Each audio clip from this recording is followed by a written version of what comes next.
Marrakech. So I'm Lalla Drissi. I'm here as Professor of Faculty of Science from the University in Rabat and as resident member of Hassan Second Academy of Science and Technology in Morocco. And let me start with an overview. So in Africa, as of 2024, more than 140 universities across Africa were actively engaged in condensed matter physics and related fields. For the MENA region,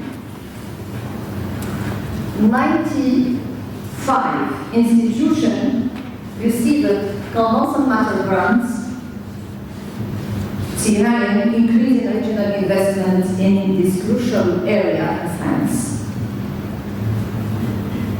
For Morocco, we have around 13 public universities and around 200 private universities up to 2022. And a lot of private higher education institutions, around 211. If I take the case of my university, Mohammed University in Rabat, so it is composed of 18 higher education institutions. And of those, you can see the red arrow, so only 5 are really devoted to condensed matter physics and related fields.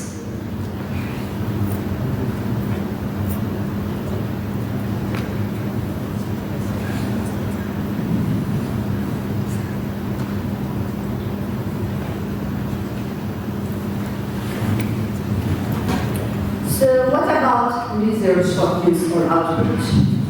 Between 2001 and last year, 2024, Africa produced about 1 million scientific publications, which means that it share rose to 8.5 global share. And MENA, the MENA region, produced over 3.5 million publications. But for both of them, the first position was led by medical sciences and followed by engineering, then by fundamental sciences, including, of course, condensed matter physics.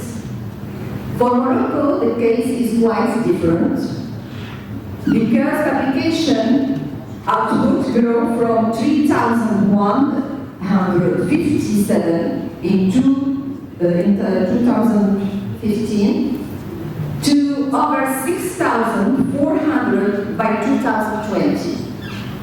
And which is different is the fact that physical sciences in general was the leader.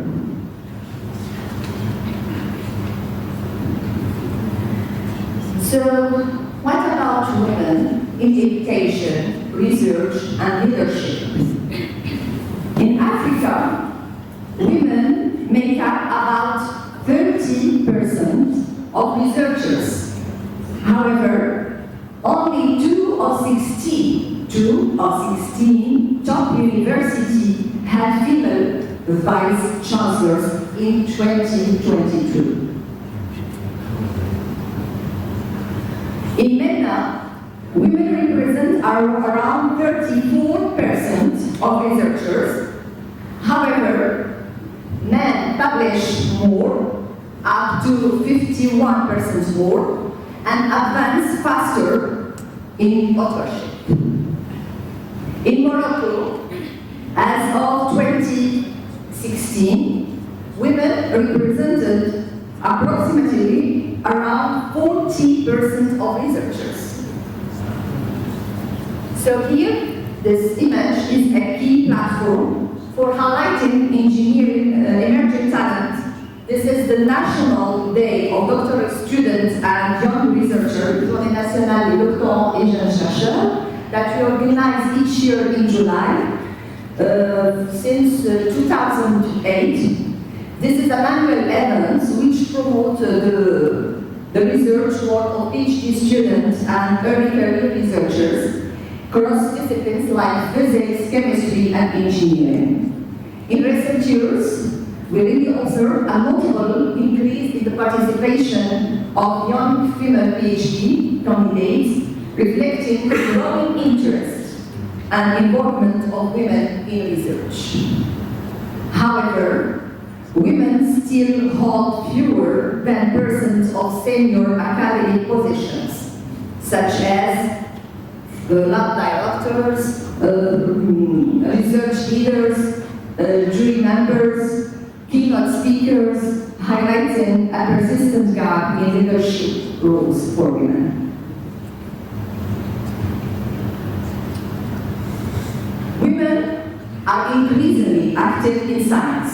This is a fact, including all types of science, including condensed matter physics. But the next generation must push further for leadership, recognition, and structural change. To support this, we must focus on some key actions, like, for example, mentorship and sponsorship, visibility, institutional policy reform, and networks and alliance. To advance further gender equity in science, institutions must support work-life balance, ensure fair access to funding, provide leadership training, and enforce data-driven accountability.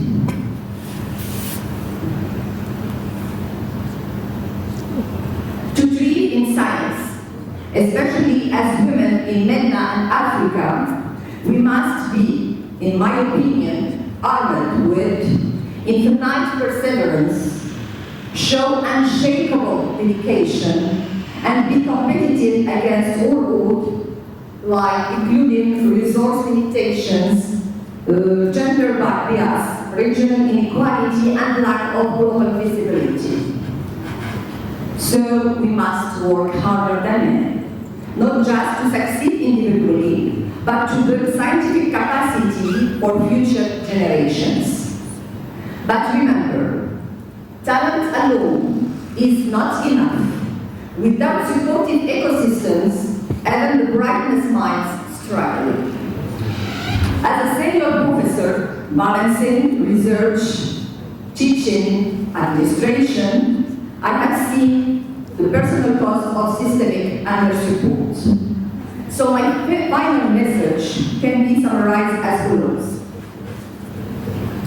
Employment is built, not given, through solidarity, advocacy, and collective action, including collaborative research groups and build network, which can reduce isolation, amplify our voices, and build shared visibility.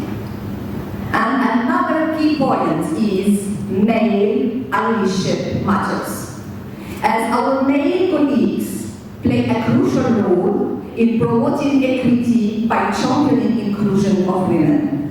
When men use their positions to influence or to elevate women voices and to support their success, this helps normalize equity and breaks stereotypes. So for this, for example, we have a very nice example. The members of the local organizing committee of ISyDMA'9 has given the decision to honor women in science by dedicating this first day of this event to them. So please join me in giving them a warm round of applause. Thank you. So a heartfelt thank you for this noble gesture, which marks a highly appreciated step toward advancing gender equity in science. And I will conclude. There is no conclusion. Yeah, there is the conclusion. So with these two leadership quotes, The first one has been settled by my colleague Anina Marie Curie, the first Nobel Prize, Women Nobel Prize, who at that time she said, you cannot hope to build a better world without improving individuals. And the second one is the pioneer, Albert Einstein pioneer, and the founder of modern physics or general relativity, quantum physics, etc. So he said, the world as we have created it is a process of our thinking. It cannot be changed without changing our thinking. Thank you so much for your attention.